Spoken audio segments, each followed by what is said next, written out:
दोस्तों, मेरा नाम रंजीत सिंह यादव। मैं आरएस कंपटीशन क्लासेस से, जैसा कि मैंने संविधान सभा में आपको बताया कि भारतीय संविधान जब लागू हुआ तो 395 अनुच्छेद, 8 अनुसूचियां एवं 22 भाग भारतीय संविधान में वर्णित थे। अब मैंने पिछले वीडियो में आपको भारतीय संविधान के स्रोतों के बारे में बताया। आज हम भारतीय संविधान की 12 अनुसूचियों के बारे में बात करेंगे। ये अनुसूचियां बहुत महत्वपूर्ण है, एग्जाम की दृष्टिकोण से भी और एक भारतीय होने के नाते भी। तो हम 12 अनुसूचियों के बारे में आज बात करेंगे। संविधान की 12 अनुसूचियां।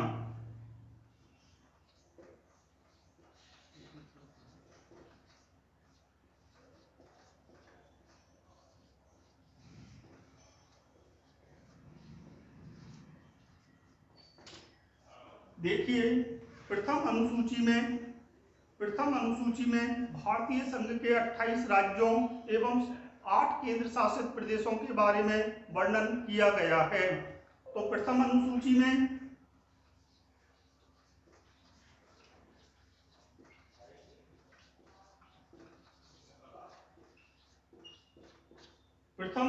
में भारतीय संघ के 28 राज्यों एवं 8 केंद्र शासित प्रदेशों के बारे में वर्णन किया गया है। 28 राज्यों एवं 8 केंद्र शासित प्रदेश।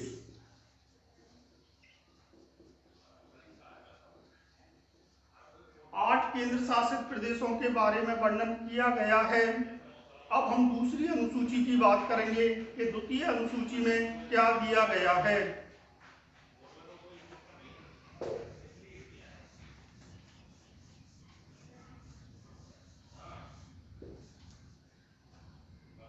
द्वितीय अनुसूची में भारतीय संघ के महत्वपूर्ण पदाधिकारियों जैसे राष्ट्रपति, राज्यपाल, सुप्रीम कोर्ट एवं हाई कोर्ट के न्यायाधीश, भारत के नियंत्रक महालेखा परीक्षक इत्यादि के शपथ ग्रहण इत्यादि के वेतन भत्ते एवं पेंशन के बारे में प्रावधान है। तो द्वितीय अनुसूची में क्या है?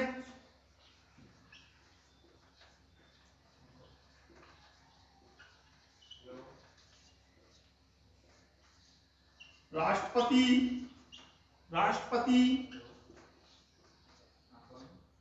राज्यपाल,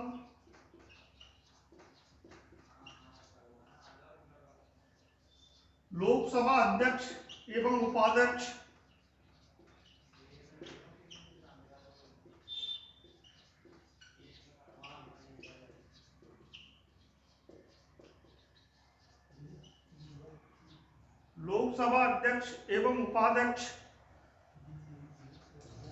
राज्यसभा के सभापति एवं उपसभापति,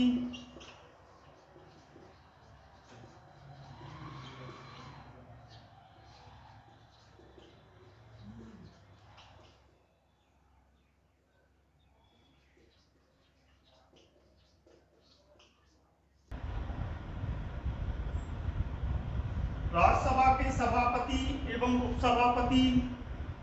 अब हम बात करते हैं विधानसभा के अध्यक्ष एवं उपाध्यक्ष। विधानसभा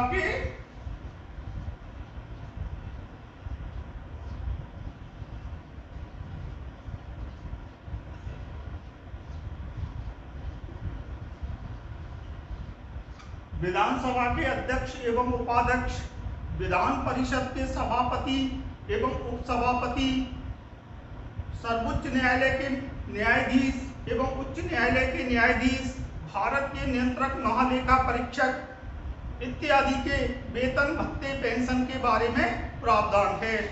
तो द्वितीय अनुसूची में क्या है?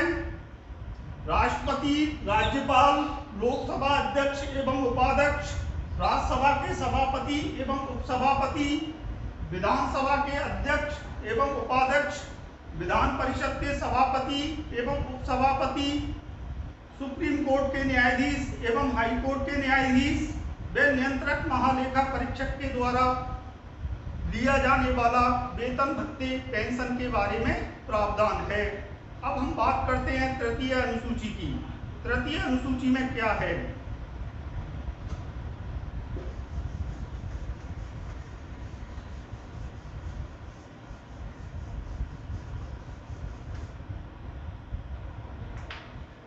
तृतीय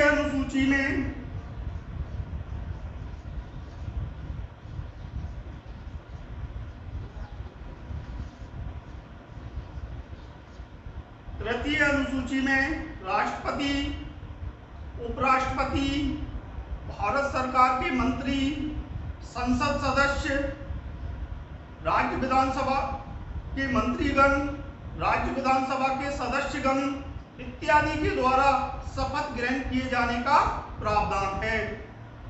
इससे आशय है कि इन पदों को संवैधानिक स्थिति प्राप्त है।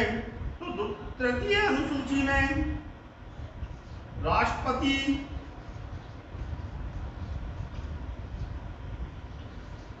राज्यपाल, संघ के मंत्री,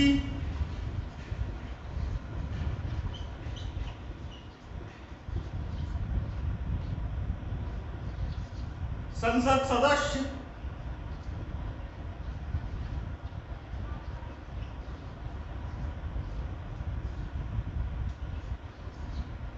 राज्य विधानसभा के राज्य के मंत्री,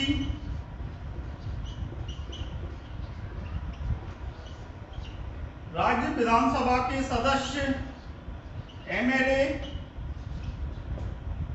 सुप्रीम कोर्ट एवं हाई कोर्ट के न्यायाधीश द्वारा शपथ ग्रहण किए जाने का प्रावधान शामिल है। तो तृतीय अनुसूची में बहुत सिंपल, भारत सरकार के महत्वपूर्ण पदाधिकारियों द्वारा शपथ ग्रहण किए जाने का प्रावधान है। अब हम बात करेंगे चौथी अनुसूची की।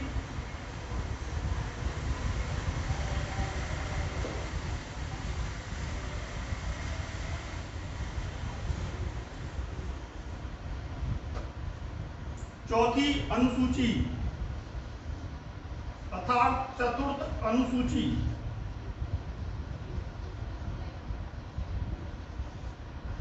इस अनुसूची में राज्यसभा में राज्यों के प्रतिनिधित्व के बारे में वर्णन है। राज्यसभा में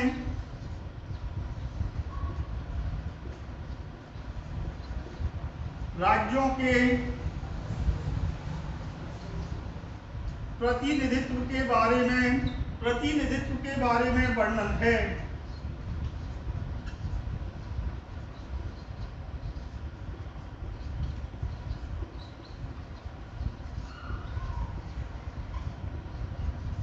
अब हम यहाँ पे बात करते हैं राज्यसभा की।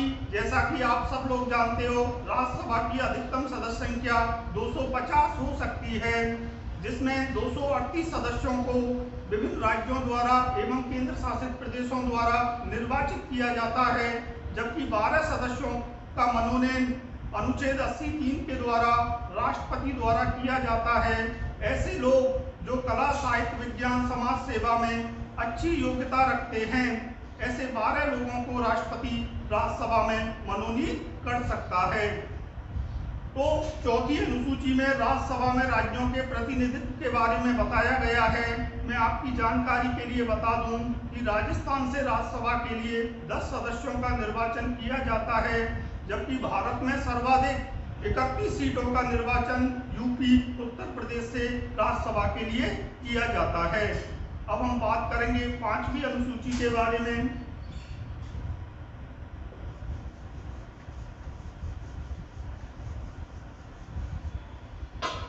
पांचवी अनुसूची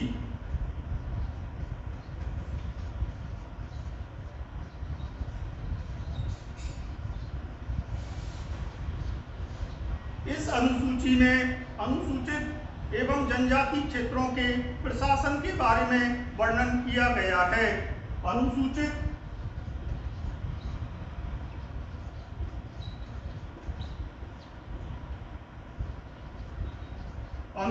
जनजाति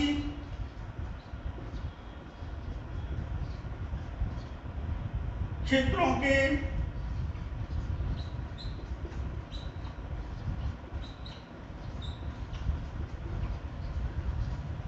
प्रशासन के बारे में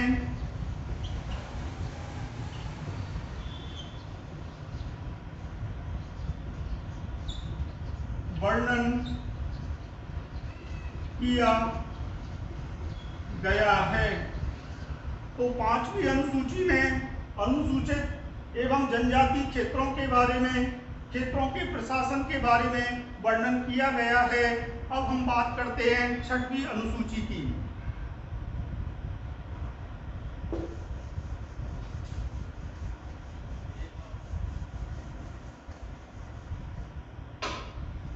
छठवीं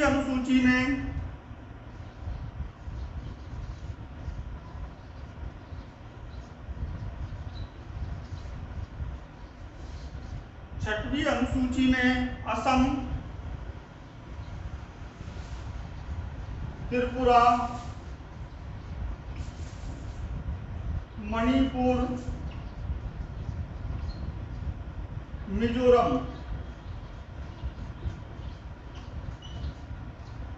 इत्यादि जनजातीय प्रदेशों के प्रशासन के बारे में वर्णन किया गया है। इसे याद रखने के लिए हम ATM2, A for Assam, T for Tripura, M for Manipur, M2 यानी मिजोरम, हम इसे याद रखने के लिए सूत्र से इसे याद रख सकते हैं कि छठवीं अनुसूची में त्रिपुरा, असम, त्रिपुरा, मणिपुर, मिजोरम के जनजातीय प्रदेशों के बारे में वर्णन किया गया है। इसका मैंने सूत्र बनाया है ATM2। अब हम बात करेंगे 7वीं अनुसूची के बारे में।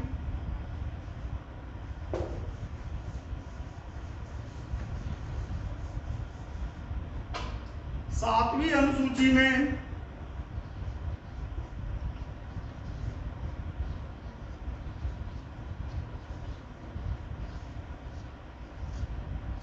अनुसूची में भारतीय संविधान में वर्णित 3 सूचियों के बारे में वर्णन किया गया है। वे 3 सूचियां इस प्रकार हैं। पहली संघ सूची,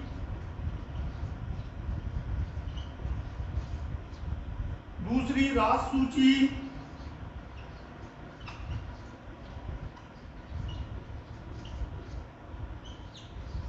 तीसरी समवर्ती सूची।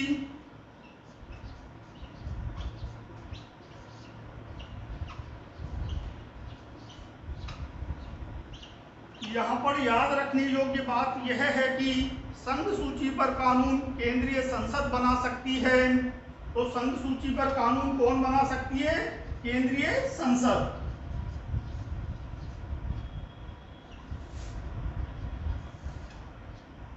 राज्य सूची पर कानून राज्य विधानमंडल अर्थात राज्य विधानसभा बना सकती है। राज्य विधानमंडल।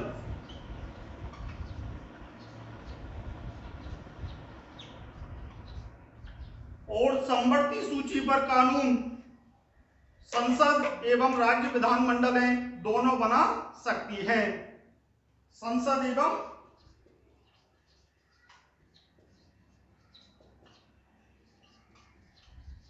राज्य विधानमंडल। समवर्ती सूची पर दोनों केंद्र एवं राज्य सरकारें कानून बना सकती हैं। यहाँ पर बात याद रखने योग्य बात यह है कि संघ सूची में पहले 97 विषय थे। कितने विषय थे? 97 विषय। वर्तमान में 100 विषय, पूरा सैकड़ा इस अनुसूची में वर्णित है। संघ सूची में 100 विषय, पहले 97 विषय थे, 3 विषय बढ़ा दिए गए, वर्तमान में 100 विषय वर्णित हैं। राज्य सूची में पहले 66 विषय थे। कितने? 66 विषय वर्णित थे। वर्तमान में 5 विषयों को हटा दिया गया। वर्तमान में 61 विषय राज्य सूची में वर्णित हैं। अब हम बात करते हैं समवर्ती सूची की। तो समवर्ती सूची में पहले 47 विषय वर्णित थे। वर्तमान में 5 विषय इनको बढ़ा दिए गए। वर्तमान में 52 विषय इस अनुसूची में वर्णित हैं। कितने? 52। तो 7वीं अनुसूची में 3 सूचियों के बारे में वर्णन किया गया है। संघ सूची, राष्ट्र सूची, समवर्ती सूची। संघ सूची पर कानून केंद्रीय संसद बना सकती है। राज्य सूची पर कानून राज्य विधानमंडल बना सकता है, जबकि समवर्ती सूची पर कानून केंद्रीय संसद एवं राज्य विधानमंडल दोनों बना सकते हैं। संघ सूची में वर्तमान में 100 विषय वर्णित हैं, राज्य सूची में वर्तमान में 61 विषय वर्णित हैं, जबकि समवर्ती सूची में वर्तमान में 52 विषय वर्णित हैं। अब इनसे इतर एक और अनुसूची होती है जिसका जिक्र संविधान में किया गया है, अपशिष्ट अनुसूची।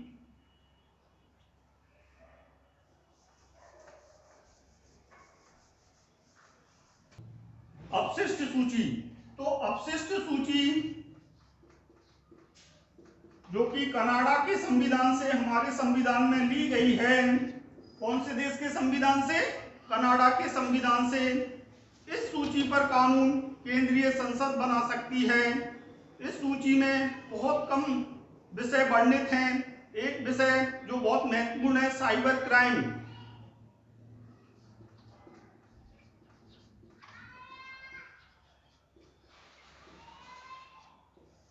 इस विषय का जिक्र अपशिष्ट सूची के अंतर्गत किया जाता है। तो हमने 7वीं अनुसूची के बारे में विस्तार से चर्चा की। अब मैं आपको 8वीं अनुसूची के बारे में बताता हूं। 8वीं अनुसूची,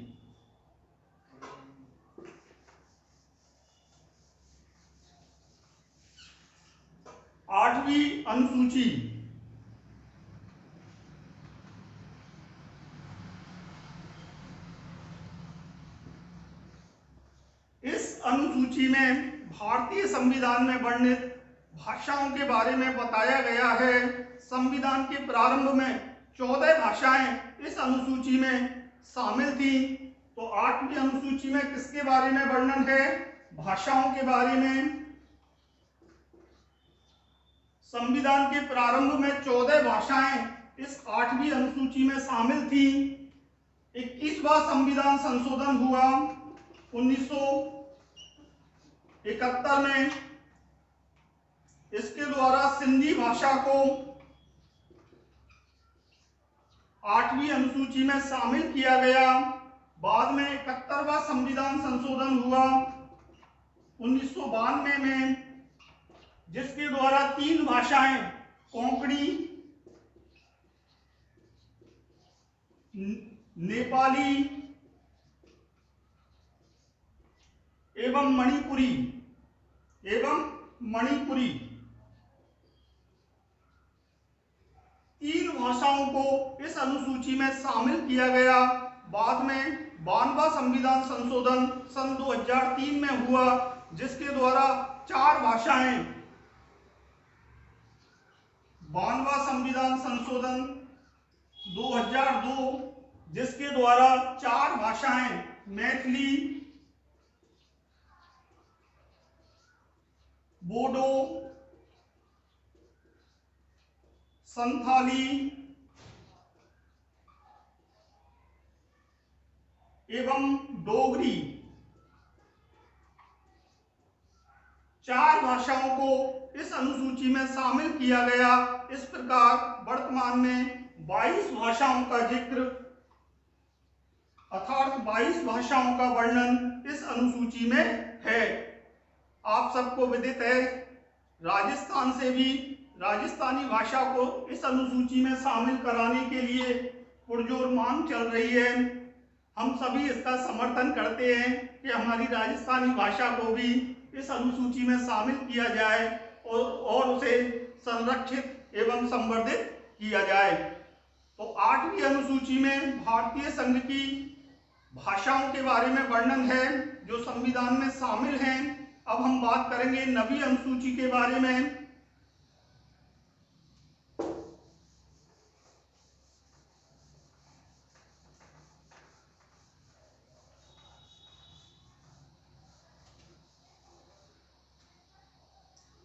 नवीं अनुसूची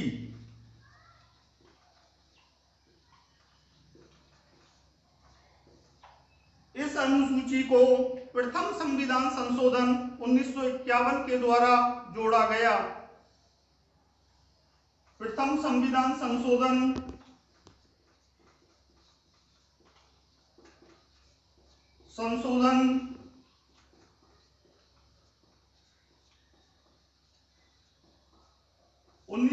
1951 के द्वारा इस अनुसूची को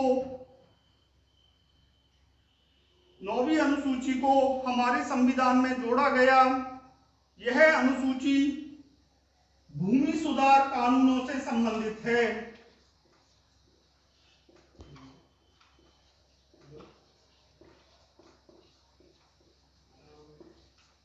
यह अनुसूची भूमि सुधार कानूनों से संबंधित है। इस अनुसूची में कुल 284 विषय शामिल किए गए हैं तथा इस अनुसूची के बारे में ऐसा माना जाता है कि इस अनुसूची में शामिल विषयों पर न्यायिक पुनरावलोकन नहीं किया जा सकता, अर्थात जुडिशियल रिव्यू नहीं किया जा सकता। लेकिन 2007 में सुप्रीम कोर्ट ने एक निर्णय दिया कि 24 अप्रैल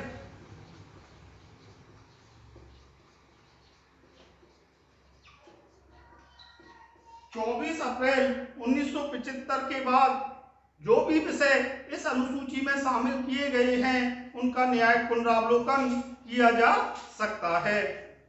तो हमने 9वीं अनुसूची के बारे में बात की। 9वीं अनुसूची किससे संबंधित है? 9वीं अनुसूची भूमि सुधार कानूनों से संबंधित है।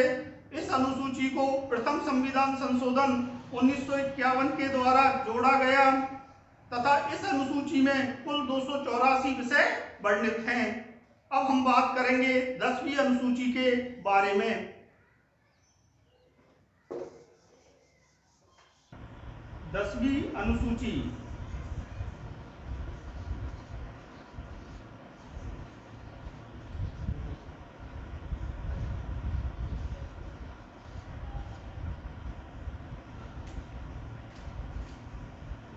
इस अनुसूची को 52वां संविधान संशोधन, कौन सा? 52वां संविधान संशोधन 1985 के द्वारा जोड़ा गया। इस अनुसूची को 52वां संविधान संशोधन 1985 के द्वारा जोड़ा गया, जो कि दल बदल से संबंधित है। किससे संबंधित है? दल बदल से।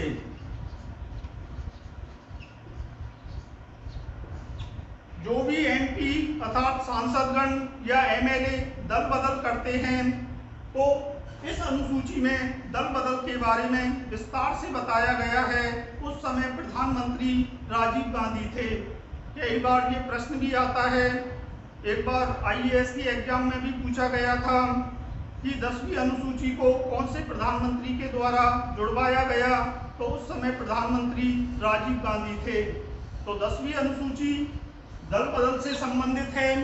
अब हम बात करेंगे बहुत महत्वपूर्ण 11वीं अनुसूची के बारे में।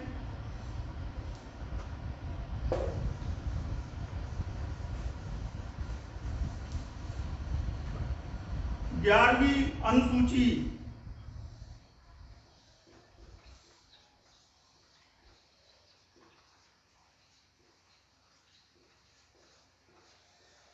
यह अनुसूची पंचायती राज से संबंधित है तथा इस अनुसूची को 73वें संविधान संशोधन 1992 के द्वारा जोड़ा गया। इस अनुसूची में कुल 29 विषय वर्णित हैं जो कि पंचायती राज संस्थाओं को दिए गए हैं। तो यह अनुसूची पंचायती राज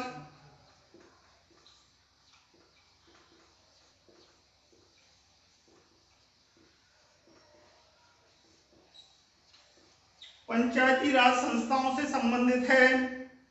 इसको 73वें संविधान संशोधन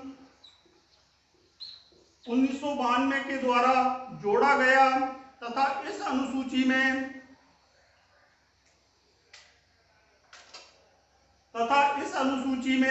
कुल 29 विषय वर्णित हैं। वर्णित से आशय है कि 29 विषय पंचायती राज संस्थाओं को दिए गए हैं। अब हम बात करेंगे 12वीं अनुसूची के बारे में।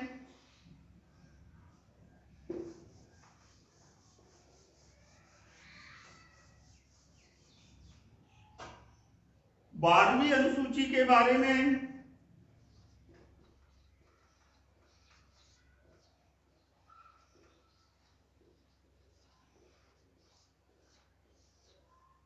यह अनुसूची शहरी स्थानीय स्वशासन से संबंधित है, अर्थात इस अनुसूची में नगर पालिका, नगर परिषद, नगर निगम के गठन के बारे में वर्णन किया गया है।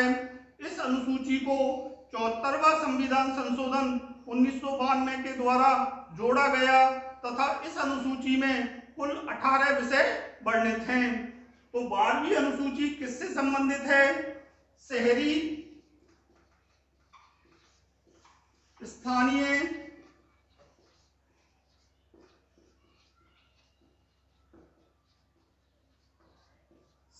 स्थानीय निकाय से। इस अनुसूची को 74वां संविधान संशोधन हुआ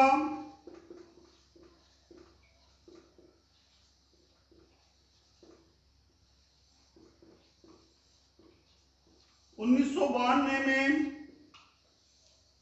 जिसके द्वारा इसे जोड़ा गया तथा इस अनुसूची में कुल 18 विषय वर्णित हैं। कितने विषय?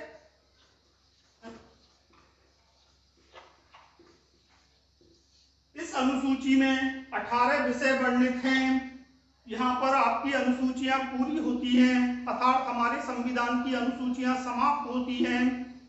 ये हमारा संविधान जो 400 वर्तमान में 465 अनुच्छेद, 12 अनुसूचियां, 25 भाग हैं।